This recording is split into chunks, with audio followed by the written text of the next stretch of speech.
Everybody, please get your smartphones on. We're going to have to utilize Y-assembly here.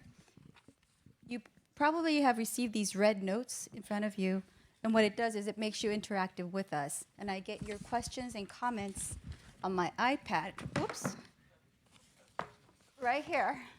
And I get to ask your questions to the panel. So if you have any comments or questions, feel free to put it down using Y-assembly, and also make sure you put the hashtag OECD Red. Okay.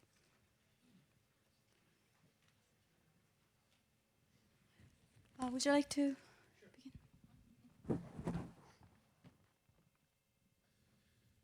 Good afternoon, everybody. I was asked to do a little bit of scene setting for this session on the creative economy. As you probably hear, my voice is not quite what it should be, but I'll do my best. I think some of you may have seen perhaps the note which was circulated on a session on the creative economy. And I think, of course, when you're talking about a concept like that, a lot of people will think, well, what is this really about? I think first, creativity in the end is really about talent and skills of people. So I think that's probably at the essence of a lot of what we will be talking about in the session. I think we can also think about creative industries as being a very important part of the discussion on the creative economy. I mean, and then you're looking at sectors like advertising, design, architecture, software development, information technology, film, and other sort of industries, which are really important and important parts of the creative economy. But I think just looking at that is probably too narrow. I mean, people are involved in creativity and in creative sectors all across the economy. So I think we need to look a little bit more beyond that and look at a wider set of sectors. If I can have my slides, I have just a few slides to illustrate. One way we've been looking here at the OECD at creativity in a very wide sense is looking at the investment side. This is from a report which we published last year, looking at knowledge-based capital. And the main issue here is we're looking here at investment in the United States, because we have the longest time series for the United States in sort of different types of investment. Now, what we're very much used to is the investment, what we call tangible investment. This is machinery, equipment, and buildings. And this has been pretty stable in the United States. It's basically slowly gone down. But of course, this has always been the main part of investment as we know it. However, I think what's interesting is the red line, and this is what we call investment in knowledge-based capital. And a lot of this is linked to creativity of people, because it is about software, it's about research and development, it's about design, it's about branding, it's about skills. These are the things which companies nowadays invest a lot more in than they did in the past. So we really see this change in the nature of investment in the United States, and we see the same happening also in a couple of other OECD countries. So if you look at the UK, if you're looking at the Netherlands, if you're looking at Sweden, if you're looking at Finland, companies now invest just as much in this knowledge-based capital in creativity as they do in other types of investment. So the nature of investment is changing, and that means that the nature of the economy is changing. We also even starting to see some of this happening in emerging economies in Brazil and China and India, where more and more investment is in these types of assets. Now, why is this happening? Well, I think partly it is also because the nature of how firms compete nowadays is quite different. This is an old one. I think a lot of people have seen this before, but I still think it's a great example. I mean, an espresso machine, in the end, this is basically about selling a coffee machine. Now, we've had coffee machines for a very long time, but suddenly we have something which has become cool. It's become something which people want to have. It's become something which people want to own and people want to have coffee from, because it is about the creativity which has gone into this in terms of developing very good capsules with individualized coffee, so you can choose what type of coffee you want to have from the machine. It's about design, about producing a sort of an espresso machine which actually looks quite nice and is not too big in your office. And of course, it's about really clever branding to also make this something which people want to have. I mean, just the use of George Clooney, I think, has been a pretty good idea in this area. And partly this is why companies are doing this in many areas, not just Nespresso, is because this sells. And this is the way to differentiate yourself from other firms. It is the way to differentiate yourself from other companies who are just selling normal standard coffee machine. And particularly if you want to compete in a very global economy, this is increasingly what it is about. Now, I mentioned skills already, and I think skills are really critical. And of course, we've been looking at skills and education at the OECD for a very long time. But what we're now trying to do, and finally are getting to, is really a better understanding of skills as actually what people have as skills. And this comes from the OECD's PIAC survey, the Survey of Adult Skills, published last year, where we're looking at problem-solving technology-rich environments. And this is really, I think, what creativity is about. Can you solve a problem? Can you think about an issue? Can you really creatively use your skills? And we see very big differences across countries here in terms of the level of skills. If you're just looking at the left-hand side, where you're looking at adults, all adults, very big differences between some of the top performance and the countries on the bottom. Also, we're seeing very big differences between the sense of whether young people, young adults, actually have much better skills than older people. And in some countries, there have been major improvements here. If you're looking at Korea, for instance, there's a very big gap between what older people know and what younger people know in terms of their problem solving.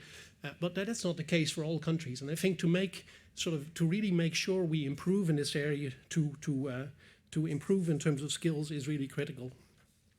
Final element, I think, on creativity is to also mention the word creative destruction. Because if we're thinking about new ideas coming into the economy, and I'll explain the chart in a second, but if we're thinking about new ideas coming into the economy, a lot of this is also about entrepreneurship. It is about new ideas coming into the economy, growing, becoming entrepreneurial, becoming bigger in the economy. And that means that you need to make room for these new firms so they can grow, they can emerge, and they can come into the market.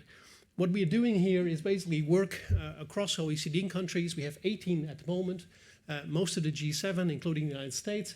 And the interesting thing which we're finding is that young firms of less than 5 years old account for about 40% of all the jobs created in economies, even though they account for only 15% of the level of employment. So they create proportionally a much larger set of new jobs than older firms. So entrepreneurship, young firms are really, really important. And I think this is also part of the story about creativity, about creative economy, because you need to have this creative destruction, this change going on in your economy if you really want creativity to take hold in your economy.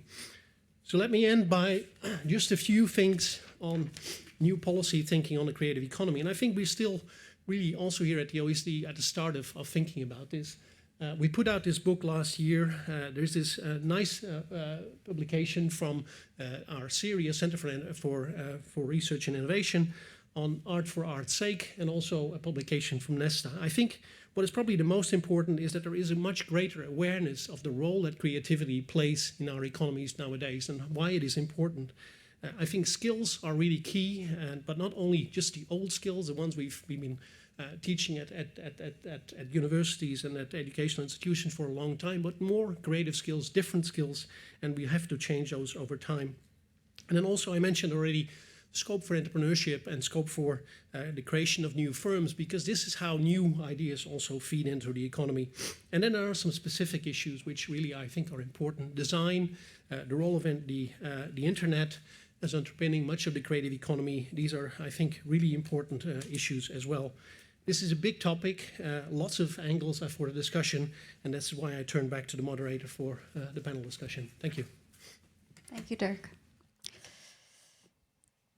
One of the words that scare me the most has always been creativity. Personally, I believe some people are born with brains with analytical skills, or someone better with creative skills. You know, of course, luckily, some people have both. As a journalist, I never really had to be creative, because as a journalist, if you become creative, then that's really dangerous. But it was all about being objective, accurate, and seeing things as it is and telling the story as it is. But now, with the media industry changing and with the change of technology, I'm constantly being pushed by my company to come up with creative ways to tell a story. Now I'm being told I have to be creative, and that has been the biggest challenge for me. And this creative thinking and innovation has now become so crucial in every aspect of our lives and workforces, and it's reshaping entire industries, stimulating inclusive growth, and driving the economy. So we are here today to discuss what exactly is creative economy and how do we nurture creativity to our next generation for a brighter future. Quickly, before we go into the discussion, I'd like to introduce our speakers. From the very end, we have Mayor Rob van Gisel from Eindhoven. that city has been chosen as the most creative city, and he'll talk more about that as an example for us. And next we have Dr. Rhonda Grab-Zakari. She's a CEO of Lego Foundation. She holds a doctoral degree, and I think this is very interesting, and it will help us in our discussion later on too. But she has a doctorate degree in neuroscience and a medical degree from Johns Hopkins University, and she'll talk to us about how can we nurture creative children. And next we have Charles Rifkin, Assistant Secretary of State for Economic and Business Affairs from the U.S. He was just recently into that post. Until 6 months ago, he was the ambassador to France for the U.S. And he was named one of the 100 most creative people in business in 2009. And we have Mr. Sungju Kang, Director General of Ministry of Science and Technology, ICT and Future Planning Korea. His scope of work includes promoting the use of ICT in the public and the private sector, cybersecurity, resolving digital divide, and Korean internet policy. And he'll talk to us about creative economy examples from South Korea. So let's start the session with, it's very difficult to define creative economy. When you say creative economy, some specialists would know what it is, but when you ask a normal person, a creative economy, they'll probably ask, what exactly do you mean by creative economy? And I don't think there's a standardized, it's not standardized yet as what it really means. And everybody would have every country and government would probably have different definitions of what they count as creative economy. And I'd like to ask each of you what you think is a creative economy. Can start with the mayor. Yeah? Yes, thank you. Well, I think a creative economy and a creative city is a city that is not in control. And that's very important, because when you are in control, there will be no creativity. And creativity asks a freedom of mind and asks the principle that you may be better than your master. And that's quite heavy for quite a lot of communities to accept it. So we do not know exactly the solutions for the problems we are facing on this moment.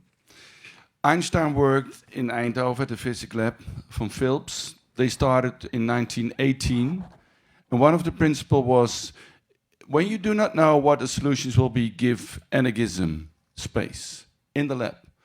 So give the freedom of mind the space to develop itself and find new ways. Einstein said there, it's a very interesting speech he gave there in the physics lab, and he said, imagination is more important than knowledge. And I think that's the most central point in this debate. Because with the knowledge is available, we can reshape our world. But we need imagination to shape a new world. So I think imagination is more important. That's about a creative city. Okay. Rhonda. I'm so glad to follow on the heels of that, because I'm going to pick up right where you left off, and I'm going to give each of the panelists a small challenge. And it is playful, but there's a serious point behind it. You have a few pieces there which, in theory, should help you construct a duck. A duck. And while I'm talking to the audience, can you open your packages and construct away? What I have in my pocket here are 6 red Lego bricks. There are 4 studs across and 2 studs down. And I have 6 of them that are identical. So I'm going to ask you, and again, this is to illustrate a serious point, how many unique combinations do you think I could make from this? From 6 identical 4x2 Lego bricks. Any guesses? 6 times 6, 36? How many people think it's more than 10? More than 50? Really? More than 100? More than 1,000? So every stud, any unique combination, more than 10,000. It's more than 10,000. How many people think it's more than 100,000? Nobody's raising their hand. What? Okay, good, thanks. Let me tell you that it's nearly 1 billion. 1 billion. Look at your eyes popping open. This is this is, to me, how we get to that is the essence of a creative economy. And this is also the essence of the Lego idea. It's not that we own it, but it's something that is really what we believe and support and foster in children. And it is this concept that when you make something, you break it, you reflect on it, and you put something together to create something new. That is the essence of a creative economy. Doesn't have to be bricks. It can be ideas, it can be networks, it can be alliances. And when you spoke, when we had our opening comments, Dirk, about Nespresso, I don't know how many of you have seen the ads in Switzerland, where Roger Federer has now taken on Nespresso to say, who would ever want, oh, there you are, I'm sorry, who would ever want pre-ground coffee in a tiny capsule stored for months? How awful is that? The new fresh, this is what coffee is about. That is the new thing. And the point is that this just reminds us the creative economy is about fostering the skills to always up our game, to be on our toes, and to be a group that is not satisfied to have one good idea, not the next thing, but always prepared to take it further. Well, thank you. Oh, I took your microphone. No, look for your ducks later. It's okay. I'm going to ask you about that. Keep on holding them. I will give this. Oh, my duck broke. Poor excuse.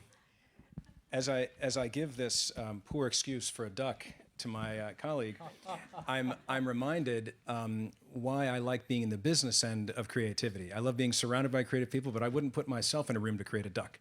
But nonetheless, it's a very cool exercise, and a billion is eye-popping and opening.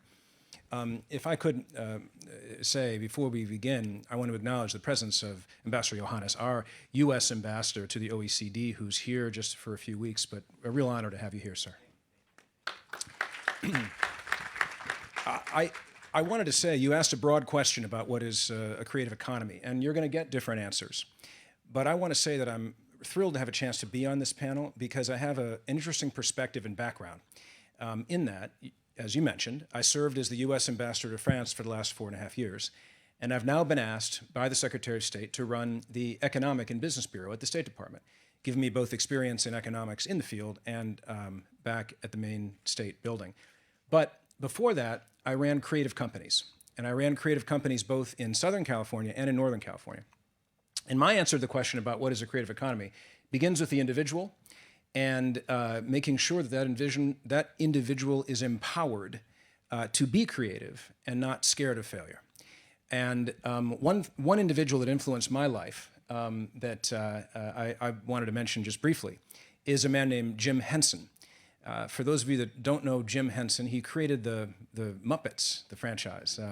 Sesame Street was created by Jim Henson. Sesame Street increased the level of education around the world. People going to preschool in America are expected to read and write as a result of having watched Sesame Street. But he didn't do any of this for that reason. He followed his own muse, his own drum, I should say. And for example, Jim Henson created a show called Fraggle Rock. I'm sure no one here has heard of this show, but it was a show that was his belief that if you can simply teach children at a young age to love thy neighbor, there'll be a better chance of having world peace. So he created a show with different characters who all didn't get along with each other, but were interdependent upon each other, and without each other they couldn't survive in their little world. He hoped that the entire world would see that as a way of, it was a very subtle message that I'm sure few people got, but it's what inspired him, not the money, not anything else. And it ended up being, of course, very, very lucrative. And one other Jim Henson story, he was this very famous man in America at the time, and I was right out of Harvard Business School, and the basement of his building, and I kept on seeing him walk past my little booth down in the basement and go into what looked like a boiler room. And eventually, after 4 or 5 nights of this, seeing him go into this boiler room, I decided I'd look at the boiler room myself. And I opened the door, and there was this janitor. And I said, "Did I see Jim Henson coming down and saying hello to you every day?" And he says, "Oh yeah, Jim comes down and he runs creative ideas by me." So I went upstairs at some point. I was talking to the great creative leader, and I said, "I hear that Matthew, the janitor, and you have creative discussions." And he looked at me very confused, and he said, "You know, Charlie, good ideas can come from anywhere." And that philosophy stayed with me. Good ideas can come from anywhere if you're open and receptive to them. It's the way I've run my businesses. It's the way I tried to run the embassy here. And I think it's the spark of what makes the American company successful. Okay, I'm very pleased to be here actually with very creative people. I don't know, actually, this is the, I think it's kind of doggy, not actually duck. I think the creative economy means kind of creating new one, like a new value. It's kind of economic value or the kind of, social value, whatever. So in Korea, last year we started a creative economy initiative by new president. This is kind of national agenda for developing this country forward for the future. So previously, several decades in Korea, we have made actually big success regarding economic growth. But now, since the economic crisis in 2008-9, actually the Korean economy is kind of, the growth rate is kind of stagnated and continuously it's not easy to make progress. So we start to develop new strategy by using creative economy. Recently I read some books from actual academia, including the John Hopkins and several others. Basically, I think the creative economy is something different with the kind of knowledge-based economy or previous industrial economy, because creative means kind of making new things by using, in Korea actually, by using some kind of imagination and creativity, science and technology, as well as ICT. There are many ways, but actually in Korea, we are using some kind of scientific knowledge and ICT because actually those kind of areas, we are advantages actually compared to other resources, labor, capital, those kind of areas. So to me, since I'm from the government area, so a little bit kind of something different with these people.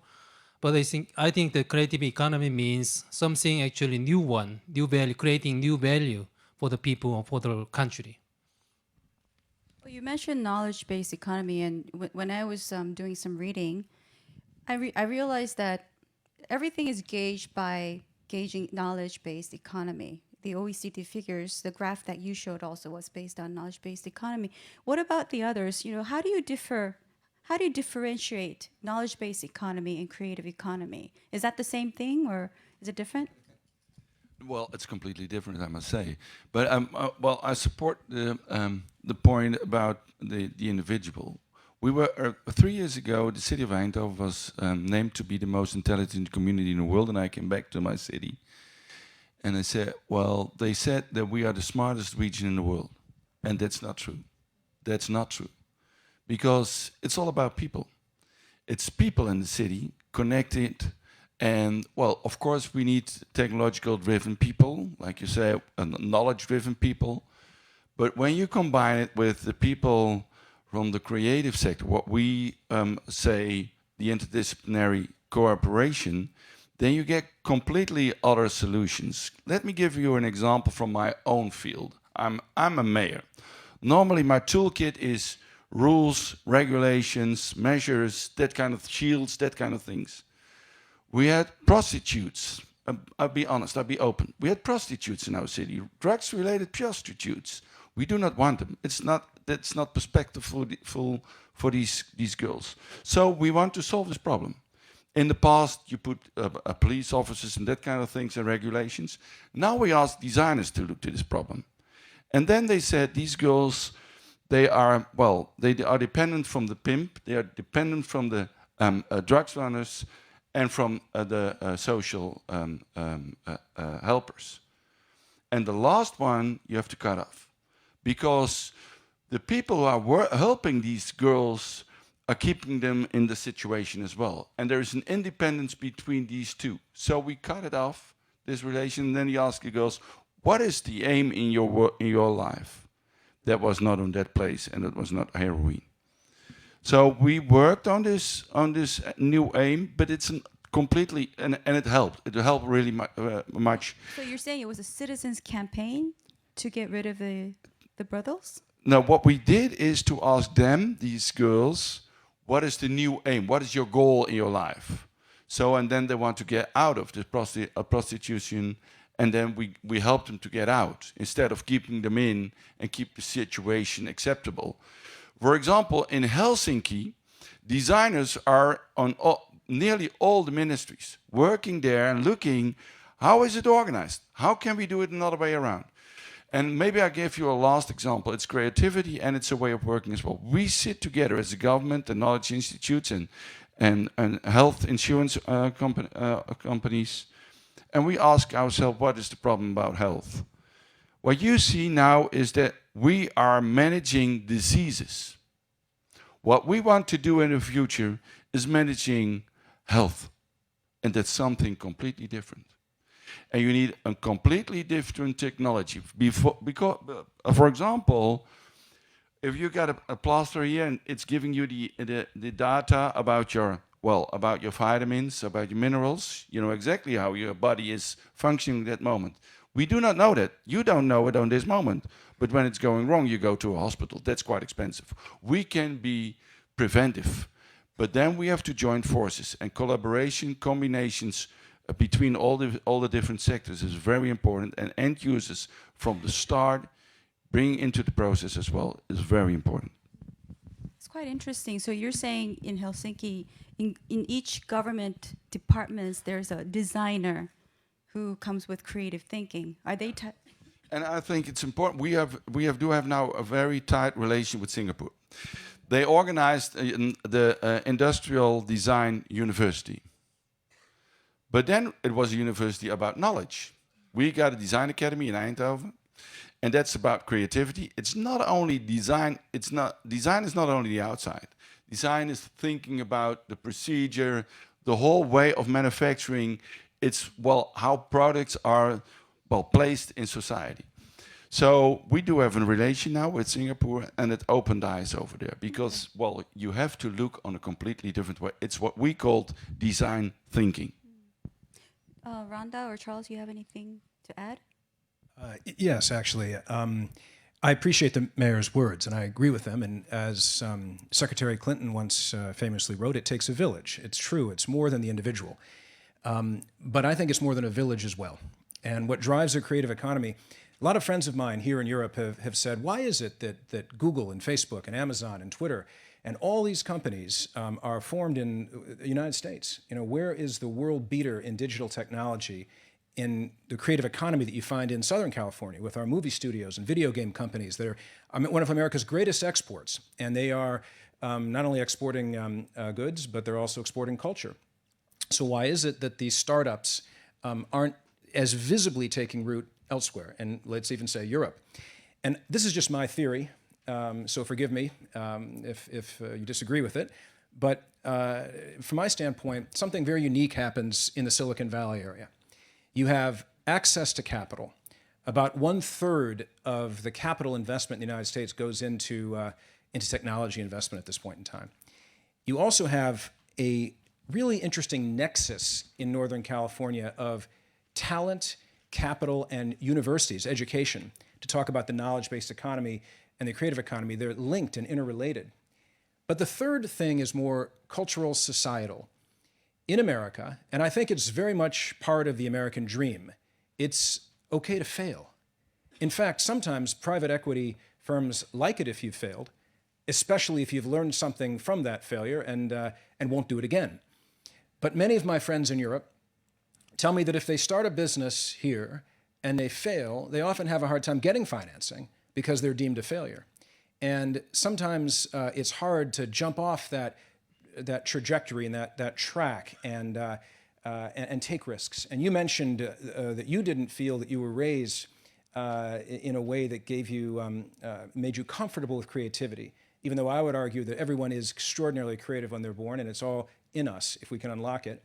But the fact is, a New York Times article recently said that entrepreneurs are fleeing France and heading to London, where there is more access to capital and more freedom. I know that the ministers here in France are trying to change that, and France is an extraordinarily creative country with enormous opportunity. But I think that unless you're willing to allow failure, you'll never achieve greatness, because you have to reach for the stars in order to achieve that. You have to, we were talking earlier today, sometimes there's a logical connection between points A and B, but it takes a creative mind to connect A to C. And how do you see that? And I think you see that if you're raised in an environment that challenges you to think differently, that challenges you to break conventional wisdom, and it challenges you to be an individual. I think it's one of America's greatest assets. Well, your point about the failure is also, it's probably more strict in Asia, too, in Chinese, Japanese, and Korean companies. And Mr. Kang, you have some examples of creativity. Can we have Mr. Kang's material up here? Okay, I prepared some examples of how actually creative economy produced. Actually, could you? Okay, this is one example.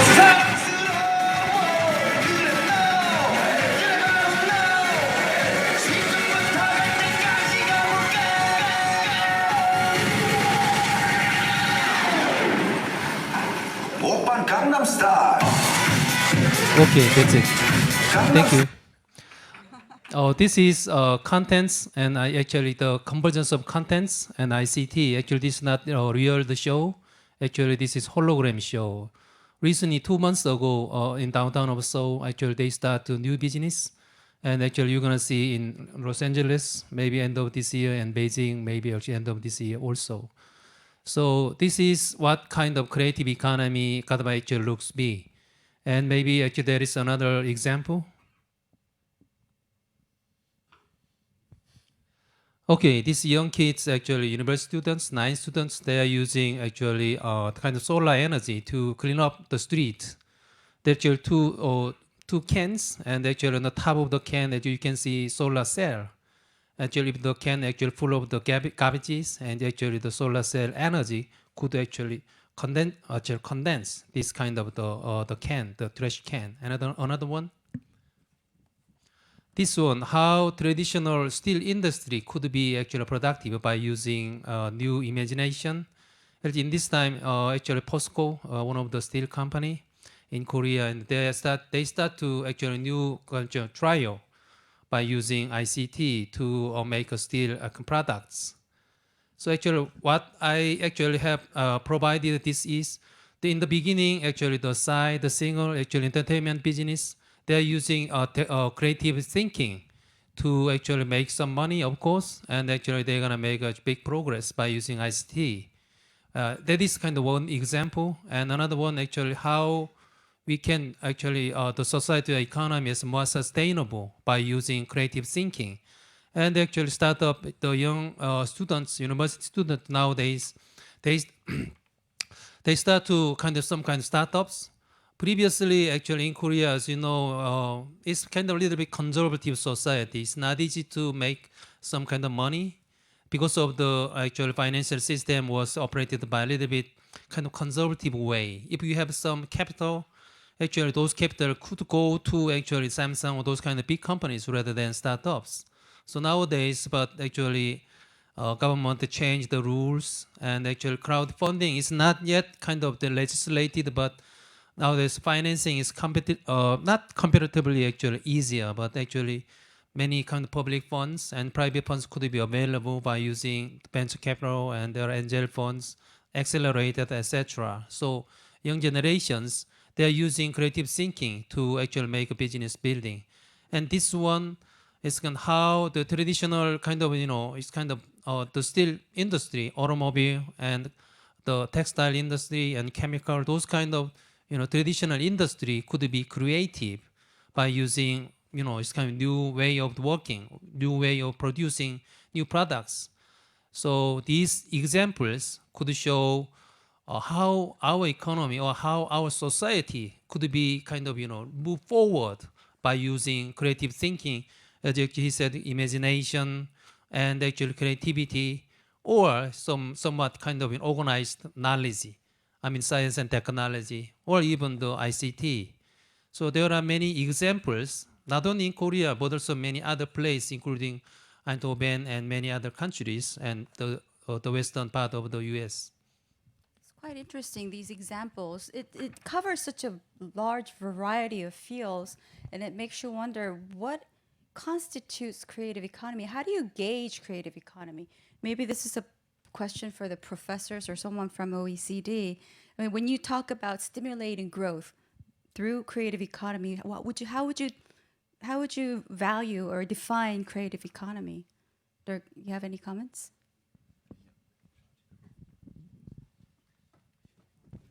I think we haven't really tried to define creative economy at the OECD yet. I mean, I've I've spoken a few times in Korea recently when Korea came out with its creative economy strategy, and I said, well, what exactly do you mean by it? Because I think there are different ways of looking at it. I mean, is it about creative industries, which is a narrow thing? Is it about creativity in its broader sense, what I think most of you have been speaking about?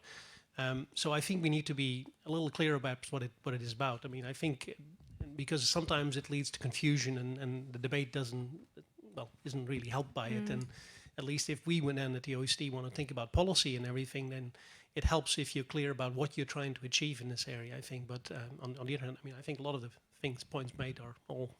So although we don't have an exact consensus of what a creative economy is, we all know that this is a good thing for the future. It's a necessary thing.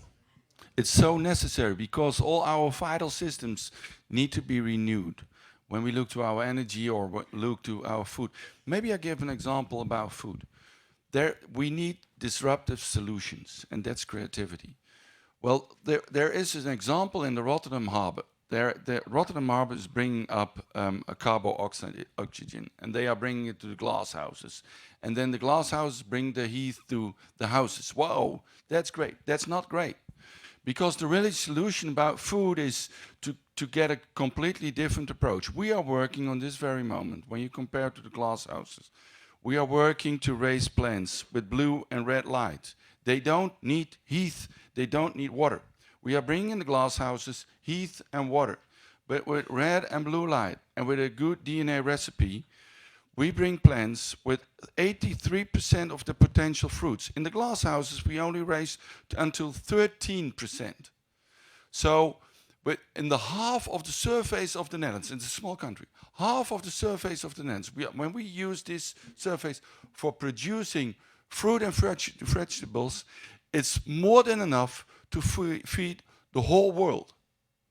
That's incredible with this system.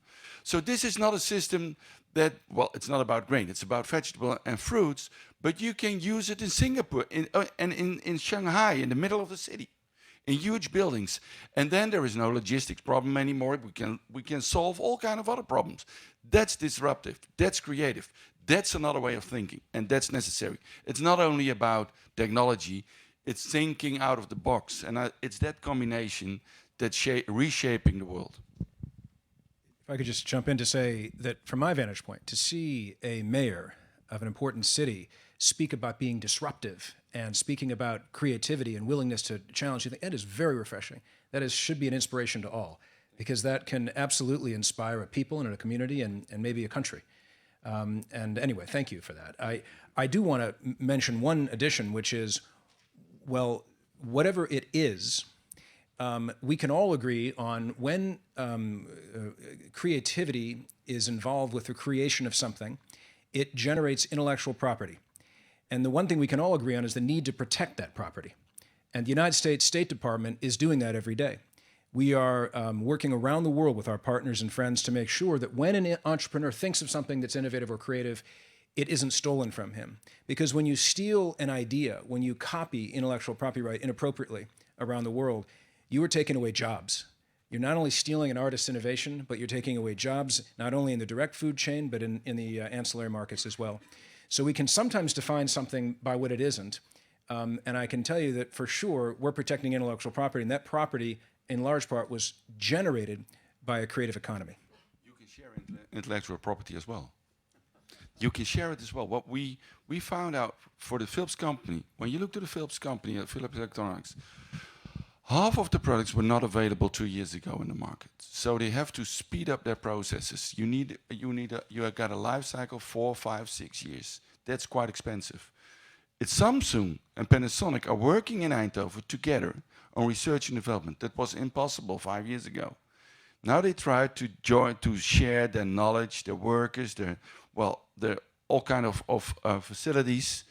They share risks, of course, but the most important thing is that they speed up their position to the market. You must be trustful to each other. You must share the knowledge, so you must share the profits. You must make some agreements together. But I think it will be impossible to do it all by your own. Actually, that was what the morning session was about, and this could probably start a new debate on whether it should be shared economy or patent rights. Right? But we'll get to that later. But Rhonda, I want to ask you, what do you think is the basis of creative economy? You know, we talk about human skills, human knowledge. For you, Rhonda is a doctor. She has a doctoral degree in neuroscience, and I'm sure you have. I have some thoughts, but I mean, there's always more to learn. So just to give some perspective on that. Coming back to your question just before that, to link it together, you asked about the basis of a creative economy. And before you asked, what is the difference between knowledge-based and creative? And I would just start this answer off by saying that I think these are not mutually exclusive terms. There are important aspects of both that overlap, but I think they highlight different things, and that will lead into what creativity or the essence of a creative economy really is. In a knowledge-based economy, my perspective is that there is a high premium put on knowledge accumulation, and therefore also the translation of that into ownership, whether it's ownership of knowledge or ownership that is translated into a product. Whereas the creative economy is so much more based on how will you translate that into use and how will you collaborate and cooperate with others to monetize that. And when we talk about that being the economic basis of a creative economy, then let's ask, what is creativity? And I'm so glad to have heard the other panelists immediately jump away from what many people associate with creativity, being arts, being design, being things related to expression, and immediately jumping to the concept that this is about how we create new solutions to old problems with the same tools and creating new tools along the way. And so I have the ducks in my hand. Now they've started to break. But here's one essence of I didn't see yours. Let's just verify my hypothesis here.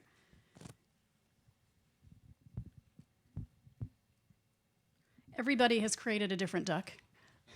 And that act is just illustrating this point that, why is it that we can all have the same tools in our pocket, but we can come up with different solutions to the same problem? And that is the essence behind the creative economy. And I'm happy to talk a little bit about creativity itself and how we squash it in early childhood. If I could have, just as an illustration, there's a picture of some bricks and a child. Do you have that up there? Yeah. This is essentially what I was saying. What you see here are two different structures, but you see a shadow that is not exactly representing the structure built.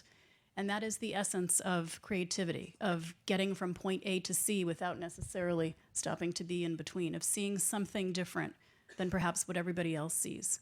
What is the reason for this? Can you go to the next slide? This is just a picture of a girl building blocks. And it's just to illustrate here that creativity has much to do with how we foster childhood learning, not just early childhood, but across the education spectrum. So before this session, I was very happy to hear the mayor talk to me about creativity in the classroom and the fostering of creative thinking in the students, not just how will they do better on PISA. Maybe we should create PISA in a way that can better capture these skills so our children, not only adults, our children are better prepared for the creative economy. So just the neuroscience perspective in 2 minutes or less. If we talk about what learning is, learning actually has a neuroscience background to it, neurochemical reason. When we learn something, it means that there has been a permanent connection or a semi-permanent connection formed. And it usually happens after we've heard or done something 6 or 7 times. Studies have shown that's roughly what it takes. It's not always the same, but that's a rough rule. Once you have that pathway, it's easier for your body to think the same way, do the same thing. It's the path of least resistance. And it takes time and attention to do something differently. Now, studies show with a very well-founded test in creativity, there are many tests, and they all have problems and advantages and disadvantages, but there's one very accepted test that has been developed in the 60s by NASA engineers. And they measured children and followed them over the course of 3 decades. And they found that when you're 3 years old, this girl in the picture, maybe she's just a little older than that, but she's probably at the peak of her creative genius. Young children score between 90 and 100% on this. And as we get older, it falls off. This has been repeated many times. By the time we're 25, we will score less than 2% on the same test we took when we were 3 or 4. Now, of course, other things happen, but the simple story is that we lose the ability to create more solutions when we have one problem in front of us. That is the essence of what this test shows us. But this is not just this test. If you look at a poll of CEOs, 1,500 CEOs of leading companies cited creativity as the leading skill needed for their workforce. And yet they also cited this was the skill that was being most stifled by our educational system. So one might ask why. Can you go to the next, just briefly? One is about testing. Now, there is no proven reason why we're on the decline. And by the way, besides the fact that we get less creative as we get older, as generations progress, since the 1990s, we have been progressively getting less creative. And why could that be? No facts, but some leading theories. One is that we become not just a countries, but a globe that focuses much more on helping children to understand how to find the right answer, rather than focusing on learning skills. We also reward teachers for that. There are some exceptions, but predominantly we reward teachers for helping children to find the right answer and not how do they reach answers and what is their thinking process. Another reason, next slide, is as we get older, and we all know this, we feel pressure not to stand out from the group. We feel the pressure, especially in primary and secondary school, to hang in with the crowd. And a third example, which I haven't seen mentioned often, but I think is highly attributable to this, is time. Creativity does take time. It takes time from parents to accept that not every moment needs to be structured with activity, that there is a value, there is a benefit in certain environments and situations that allow the children to explore. It takes time as adults. You know, it takes time in your job to stop and think. Give the team time to be creative. Give yourself time to step back and think. It takes time and attention. And these are the reasons we believe that creativity goes down. So to foster, to the end of your question, to foster this, if we can understand the importance of supporting this as children grow and our role as parents and leaders in the workplace, we can do much to foster the needs of the creative economy. May I ask you, in the sense of taking a break, as a parent, how do you nurture your child to be creative then? Give some practical advice for us here. Exactly, so that's the best answer. It's more about getting out of the way and allowing your children to do what comes naturally. Children are perfectly equipped. They are curious. They are exploratory. Now, of course, you can help with some guidance, but what you can do more is hurt by getting in the way. You know, I don't really want to give parenting advice to this crowd. I'm proud of my children, but what I will mention is, as a CEO, how do you instill creativity in your people? And what I found, managing creative people that I did in several businesses, is quite tricky because they're not always wired the same way. And in fact, if you want to embrace the individual, they're going to be definitionally different from each other. But they have a few things in common. What I try to do as a CEO is make sure people understand there's never such thing as a bad idea. Because if you pour water on the spark of an idea too early, it will absolutely fizzle and die. But sometimes those things can grow and take unconventional leaps in different directions that you wouldn't have expected. And secondly, in my opinion, even the most creative person benefits from constraints and discipline. And those tests that you're mentioning, I'm sure you're right that we need to be more rewarding of creativity, but we cannot lose discipline because being able to control creativity with discipline and force is what gives us our strength. And one way to do that is create limits, which may have impact on parenting. Again, it's for you to choose. But when I'm managing creative people in business, if you put them in a box and you say, we have this extraordinarily complex problem, but here are the parameters of this box that you can't go beyond, you'd be amazed at how creative people can be to find solutions given those restraints. If you give a filmmaker, even a Steven Spielberg, forgive me if he's watching this broadcast, and here's a budget, make an amazing movie, you can spend anything you want on it, versus here's a very challenging film, we only have a small amount of money to spend and we have enormous complications for you to get it done. I promise you the second one will be a better film. And it's just, it I think is indicative of everything, which is you, and then besides, once you've built that box that somebody is working inside, don't step into it as a CEO. Let people have as much freedom as they can inside those parameters to generate the most possible creative result. Don't get in the way of that box, but have that box controlled or you're not going to have a business for very long. So set peripherals. You know, one of the questions that we had from in the assembly is that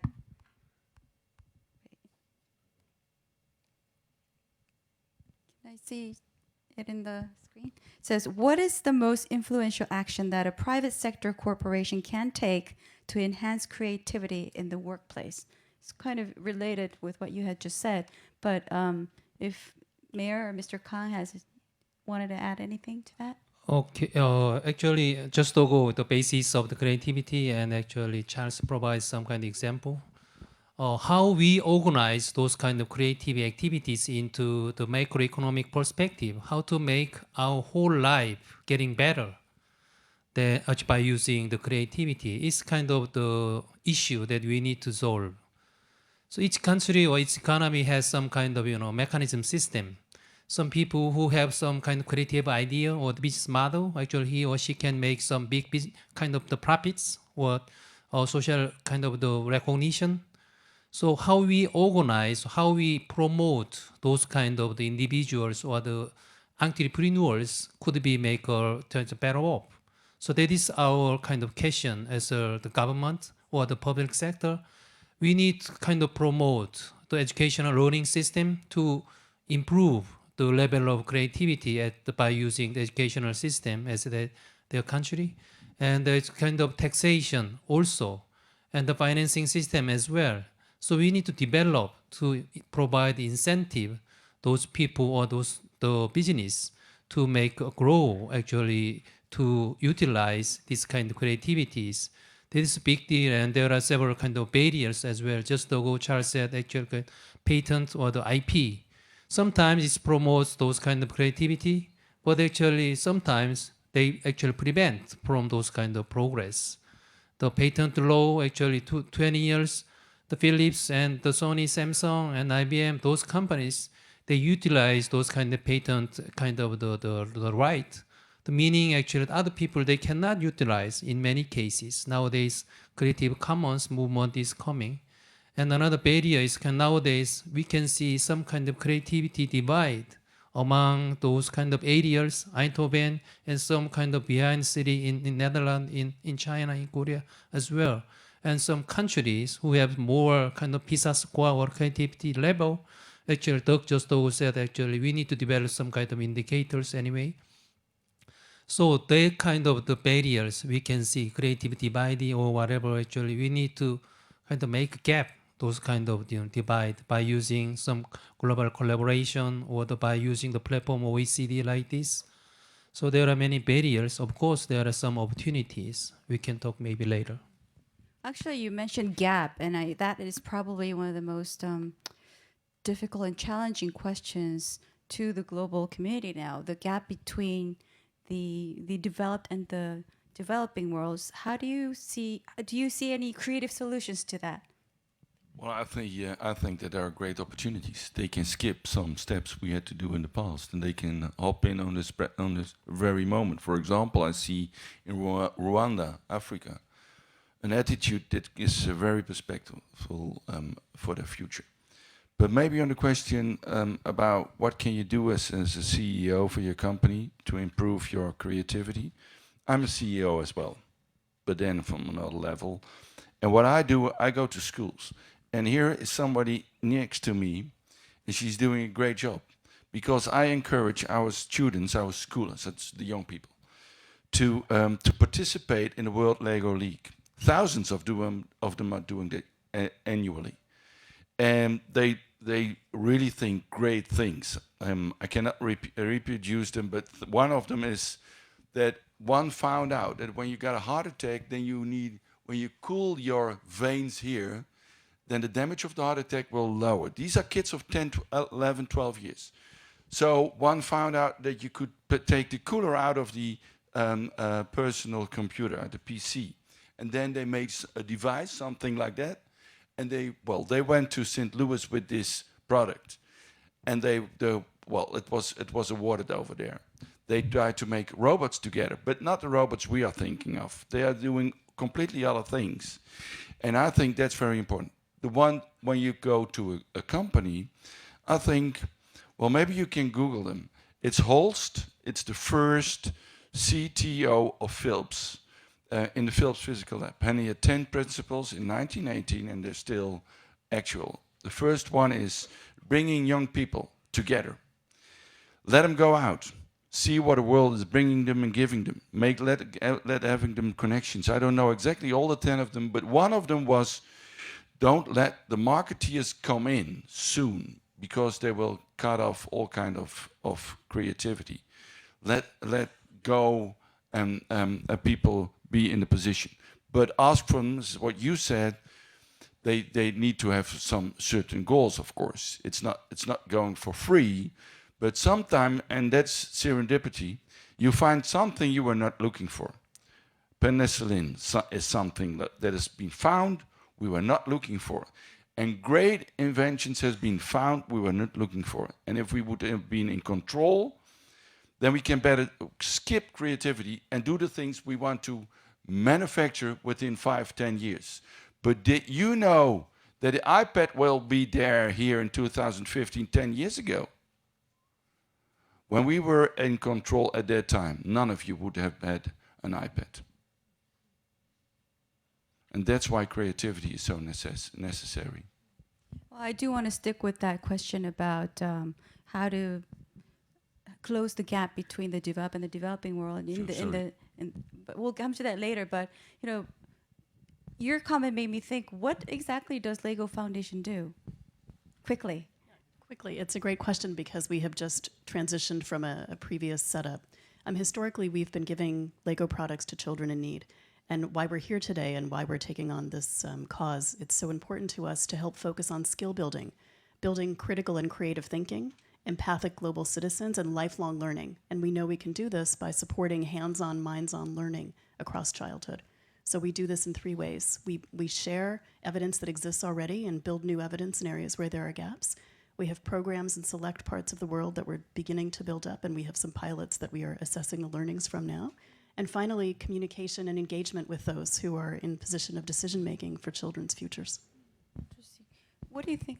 Well, I do want to say what an extraordinary product Lego is, truly unique in the world, and how successful I thought Lego's collaboration was with one of our best studios, the Warner Brothers studio in Hollywood. The movie that was made has been an extraordinary success, not only for the brand, but for your business as well as for the American media business. And it took courage, because taking an inanimate object that doesn't have a voice and giving it creativity and making all of a sudden characters created with Lego speak and have personalities, that takes, it's challenging because you may kill your brand if you do it wrong, but it did it right. So, but back to your question about what can be done in the disparity of wealth, that was your specific question. It's a fantastic question, and it's something the State Department thinks about all the time. And I think, and I know the Department of State feels, that one thing the American government can do is to promote entrepreneurship around the world. And we do have a lot of experience in entrepreneurship, and we do have a lot of ways of helping to instruct and teach and train budding entrepreneurs, be it micro lending in certain countries, or even at a higher level, getting access to finance and building your business. And there's, these courses are taught at the best business schools, but they also can be taught at the lowest possible level of engagement. But one thing we do, for example, is the Global Entrepreneurship Program in the Economic Bureau. We sponsor business plan competitions from people around the world, especially in growing economies. We expand access to capital. We facilitate partnerships. We put together mentorships. We are able, I think, to connect something that America does well with others that are striving to build in their countries but don't have the educational tools or the skills to make it happen. And I think it's a very productive thing for the U.S. government to do. Can you give me one successful example that comes into your mind? Well, there are thousands of small examples, and they're businesses that you may or not have heard of. I mean, sometimes people are entrepreneurs for survival, and that entrepreneurial spirit is what makes the difference between a family being fed and not being fed. We're not talking about the next Google that was created with the State Department's help, but we are talking about stabilizing economies and bringing, with our ability to bring rule of law to nations around the world. We help promote environments for business and help promote future trading partners. And I think I slightly disagree with my fellow panelists who question the value of intellectual property and patents, if that's what they're doing, because clearly without basic laws and rules, you're not going to get anybody to want to create in our society. And it's extremely important that those rules are in place around the world for us to be productive as a global economy. Well, maybe a reaction. We got, of course, intellectual property is very important. But when you are using it to protect your own knowledge and not using it for your own products, then it's a blockade for innovation. So what I was saying is, what we are doing in Eindhoven is working together with Samsung and all the other companies, and we got an intellectual property bureau, management bureau. So we do not say intellectual property will not be there anymore in the future, but maybe there is another way to use it, because it's blocking too much developments on this very moment. I think we should probably take that debate offline. Sure, that's okay.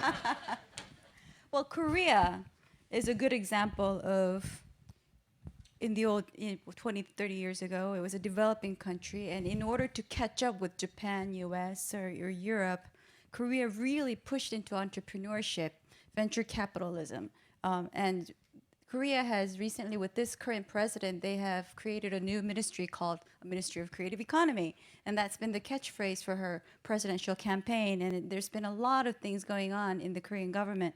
So can you tell us about the Korean example? Okay. Based on our discussion regarding how to actually promote this kind of the creativity into actually the macroeconomic level, so there are three factors, I think: the input factor, and the processing or transformation factor, and actually the end product or the output factor. Regarding the input factor, we have to have some kind of vivid or active intervention to the economy to make those creativity into make more productive and transparent outcomes. I think just ago we discussed about the education system and learning system. Those kind of young kids, actually, if they have some chance to learn, the Lego or those kind of creativity activities, those people could be more creative when actually they grown up, and that they can make some new business or new way of doing in their business or in their social service, whatever. So that one factor of the input is education and learning. Another one is just ago the mayor of the Eindhoven said actually they have developed some kind of creative way of actually managing the civic business. So clustering or those kind of complex is maybe necessary or may not necessary, but actually we can see lots of examples, success stories. Or just ago Charles said actually Western US, the California Silicon Valley is one of most wonderful case how actually we change the world or the business by using creativity. Is maybe clustering is another factor, and of course actually always we are living in capitalism, so actually financing money is very important to make some kind of business more creativity. Those factors could be used actually to promote creativity into our actual economy. And the process or transforming factor, maybe PPP is very good way, because Korea, as actually the moderator said, actually during just after the Civic War during 50s, there was nothing. And actually during several decades, we worked very hard by using hard work and creativity all together. So maybe actually public-private partnership is critical to make progress into some society, like especially developing societies. And another one just ago actually Charles said actually legal system, including copyright, patent, and trademark. Those legal system could be helpful, or sometimes it's gonna be some kind of obstacle. We have to you have to be some wise to use a legal system. And another one nowadays, globalization. The market is in Korea, population is just 50 million, and the world population is 7 billion. So we have to see the world, and the world actually, and they open to the nation states as well. So we have to see, and we have to see the global, and actually the global society as well. We need to include those countries, Southeastern countries, African countries, South American countries as well. So the creative economy needs some kind of globalized environment. Then last, actually, the output sector, the fair competition. Actually, between small SME and big companies, always there are some kind of conflicts between two areas. So some kind of the government intervention is required. Fair competition may be critical. And another one, and actually is some kind of social and cultural aspect. There are many kind of values among societies, among regions, among countries. some societies' creative idea could be harmful than actual other societies. In Asian society, actually we can see the PISA score in Korea is one of the best in the world. But the level of the creativity, I think, is relatively low than actually PISA score. So what the people or what the students need to be learn is kind of not memorizing everything, mathematics, chemics, the chemicals, whatever. They need to actually be more creative thinking or the problem solving approach. Those kind of the social policy maybe is kind of required to the economy to make more creative. Actually, these are three factors and several kind of, the mechanism is working. Maybe those economy could be moved forward by using creativity. And we can call those kind of economy as a creative economy, I think.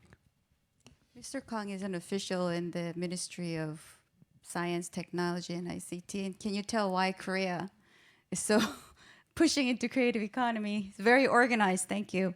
I have another question on my assembly. And I'll take questions from the audience after this. So if you have questions, please prepare and raise your hand. Should creativity be encouraged at all levels of the company, whatever the size? Anyone?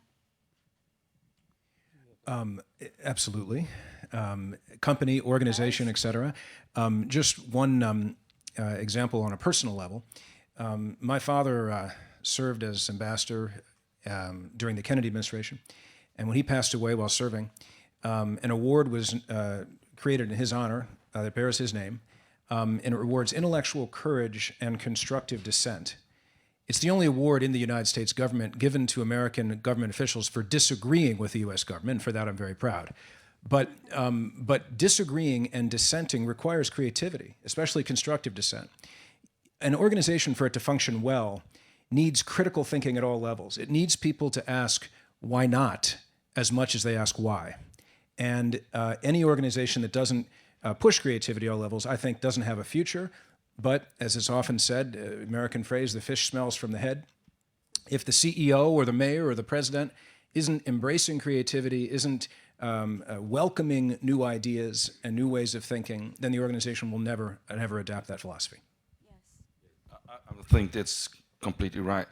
And well, as far as I can see, and my scope is not complete, but what was said about the north side of California, you can see it in our region, and you can see it in Scandinavia, especially in Finland. There is the combination of technology and creativity the best developed. And it's not without any reason.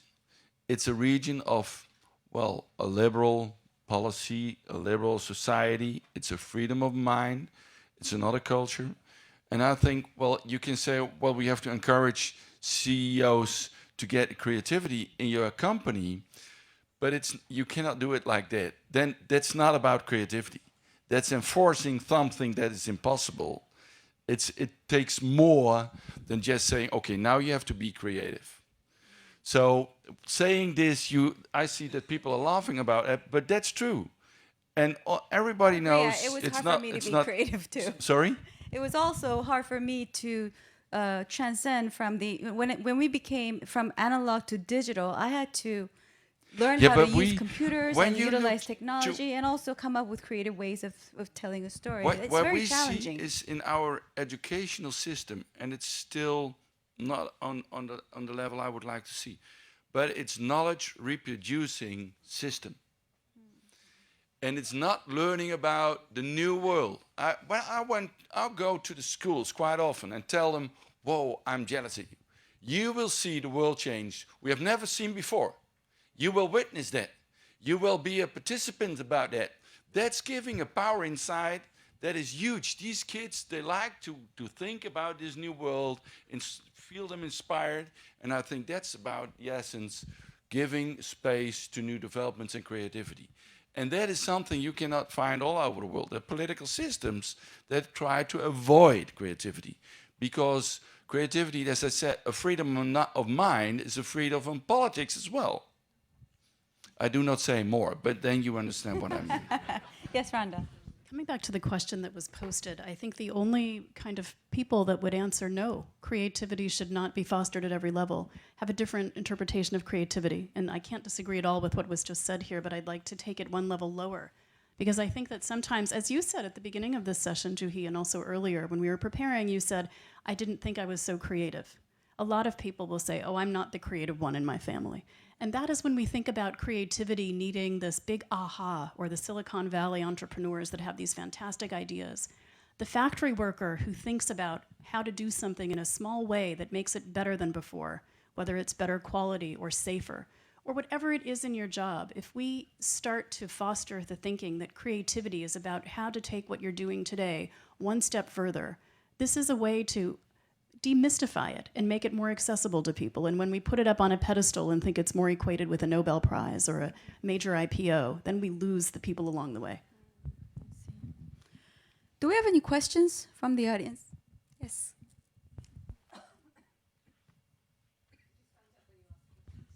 Could you stand up, please? Of course.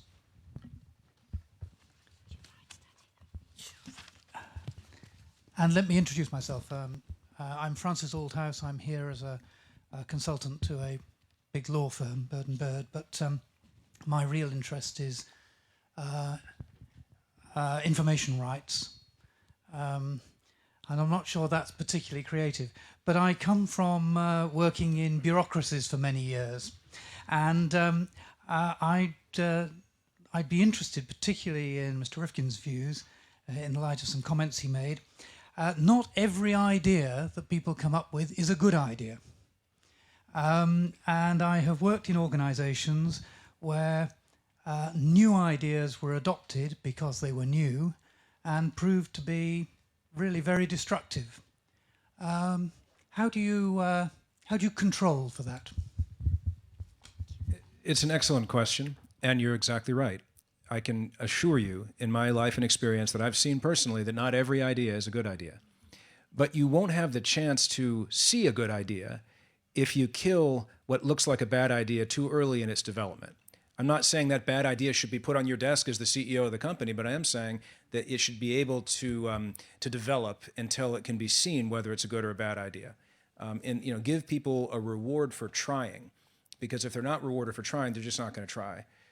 But of course, you're right. You don't want to, you can't be inundated with bad ideas and expect that to be your business strategy.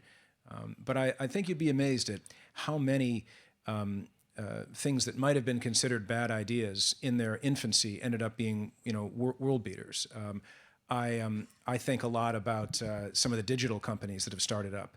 I have an idea. Let's communicate by text in 240 characters. Hooray! Okay, but tell that to the Twitter valuation. I don't know if I would have bought Twitter when it was pitched to me as an early concept, but it's pretty powerful. There's this new idea in Silicon Valley for a company called Snapchat. I don't know if you guys have heard of Snapchat, but basically it's you can take a photograph and it has a lifespan and then deletes after 3 or 4 seconds, or depending on what your settings are. So you might say, well, that's kind of a basic idea. Okay, is there really a big market for something that can have a disappearing photograph? But they're not connecting A to C, because C, in this case, is digital piracy. C is evolving this technology to have actual media being broadcast and streamed around the world and eventually disappear after it's been seen over a certain number of minutes or seconds or hours. So let an idea grow, but don't take every idea and assume they're all equal, but let an idea grow. That's my only point. Yes, there was a question, lady at the end. Merci, je suis Laura Fax, je suis l'ambassadeur. Laura Faxas from the Dominican Republican delegation at UNESCO. I would like to come back to the concept of a creative economy, which is a rather fuzzy concept.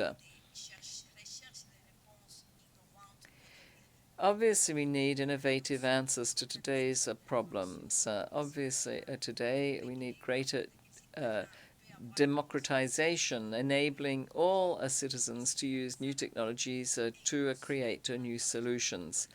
There's another concept that we've worked a lot on in UNESCO since the 90s since the Quelia report on creative industries, and the importance of linking this to cultural diversity. Cultural diversity can be a very important factor for development, can contribute to creating jobs, and can also contribute to GDP. So my question is, what links do you see between a creative economy and the concept of a creative industry?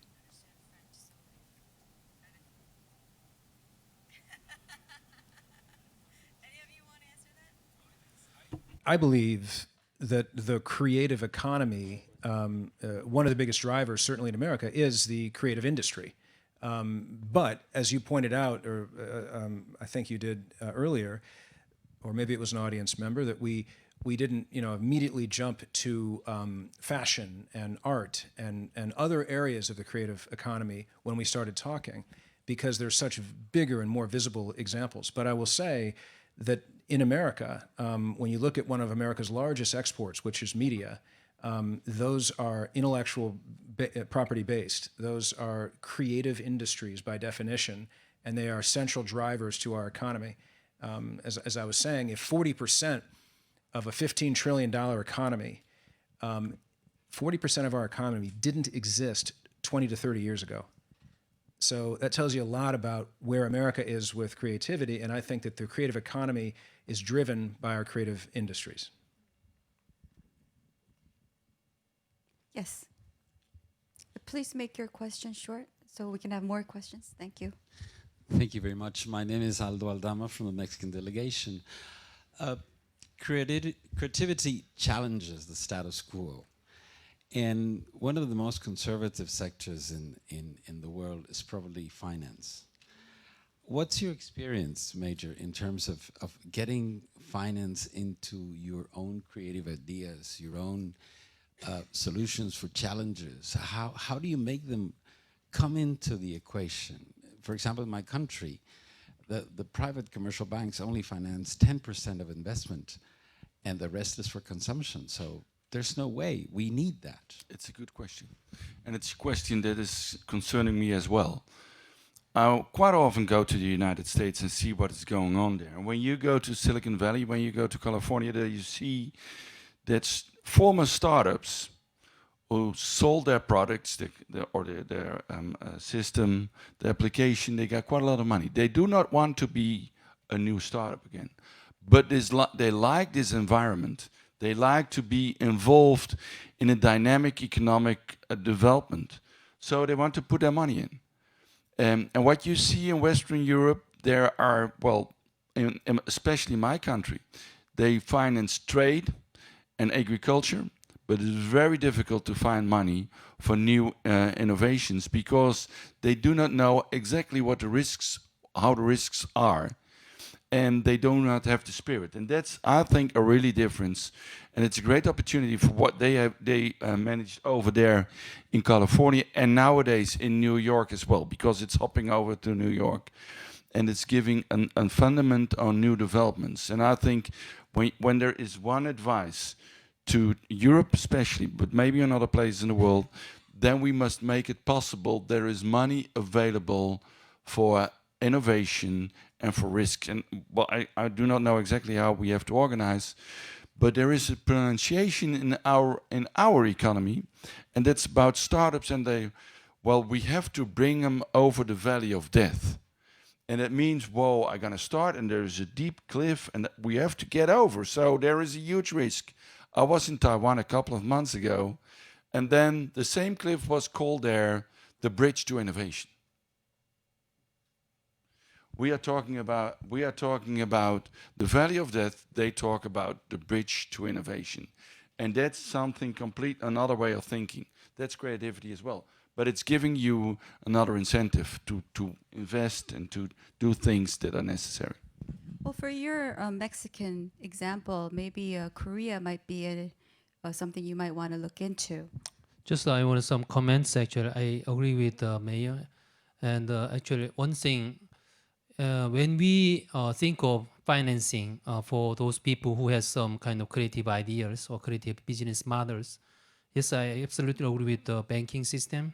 Usually operating by very conservative, it's kind of habits. It's not easy to funding for actually those people.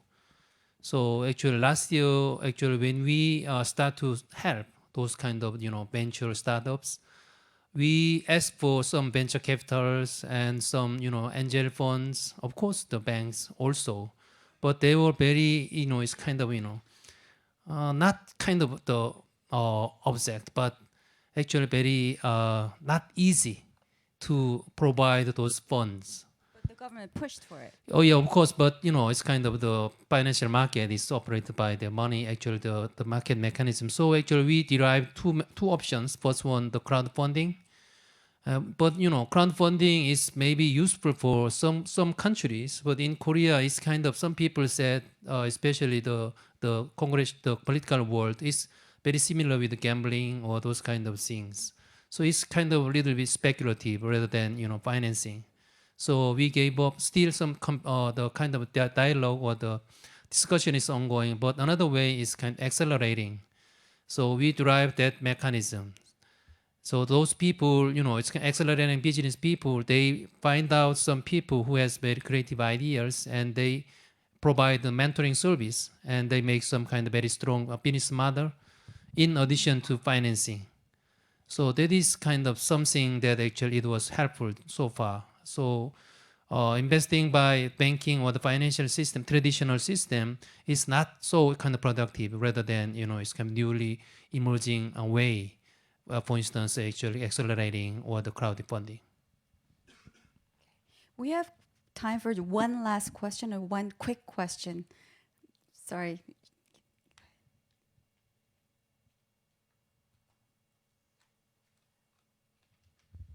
Thank you. My name is Vea Petorino. I'm a consultant on corporate social responsibility. My question is about creativity in childhood education. And I was wondering, how is it possible to stimulate the creativity of students in an education setting where, for example, we have a high number of students with, for example, very few teachers? How is it possible to pay attention to each student so that they can develop their own skills? Thank you. I think that the ratio question is a really important attribute of quality, but let me give some other answers first about how we can do that. When we talk about fostering creativity, one of the first things that people say is, regardless of how many teachers there are in the room, there's not enough time. How can I take time out of the curriculum that I'm supposed to deliver to foster these extra skills?